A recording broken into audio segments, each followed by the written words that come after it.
Early morning time 3:30 అవుతుంది. కానీ మేము మాత్రం రెడీ అయ్యి మా ఫేవరెట్ ట్రిప్ అయిన పంజాంగి హిల్స్ వైపు వెళ్తున్నాం. ఒకవైపు ఫుల్‌గా చీకటి, మరోవైపు బాగా చలి పెడుతుంది. అలా ఆల్మోస్ట్ 2 అవర్స్ ట్రెక్ చేసిన తర్వాత వ్యూ పాయింట్‌కి రీచ్ అయ్యాం. వ్యూ పాయింట్ సన్‌రైజ్ ఎలా ఉందో మీరు కూడా చూసి ఎంజాయ్ చేయండి.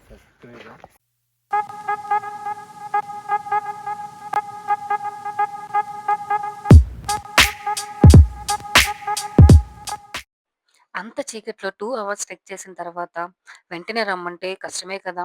అందుకే అన్ని యాంగిల్స్‌లోని మాకు తోచినంత విధంగా వీడియోస్ తీసుకోవడానికి ట్రై చేసాం.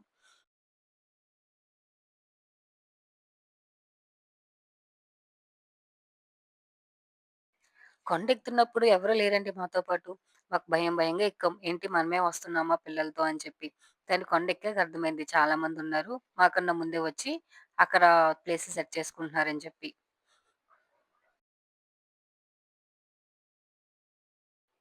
మా పేరెంట్స్ అయితే పై వరకు రాలేదండి. వాళ్ళు కింద వ్యూ పాయింట్‌లోనే ఉండిపోయారు. ఉండండి సార్ ఎందుకంటే కొంచెం. కింద దానికి వీడియో బాగా తీస్తాను సార్ చలేసేసింది. కొద్దిగా. మా భవ్యకి ఇంకా చలేస్తదేమో అని చెప్పి వాటి కోసం వాళ్ళిద్దరూ కిందే ఉండిపోయారు. కింద వాళ్ళు క్యాంప్ ఫైర్ అదే వేసుకున్నారు. చేస్తాను. కిందకొచ్చాక మా డాడీ మాటల్లో నాకేం అర్థమైందంటే, పైన వ్యూ పాయింట్‌కి, కింద వ్యూ పాయింట్‌కి పెద్ద తేడా ఏమీ లేదండి. ఇంకా కిందదే బావుందనిపించింది నాకైతే.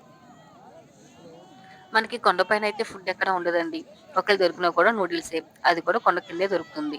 కిందకొచ్చాకే తినాలి. సో, పిల్లలుంటే మాత్రం మనం ఫుడ్ క్యారీ చేయడం మంచిది.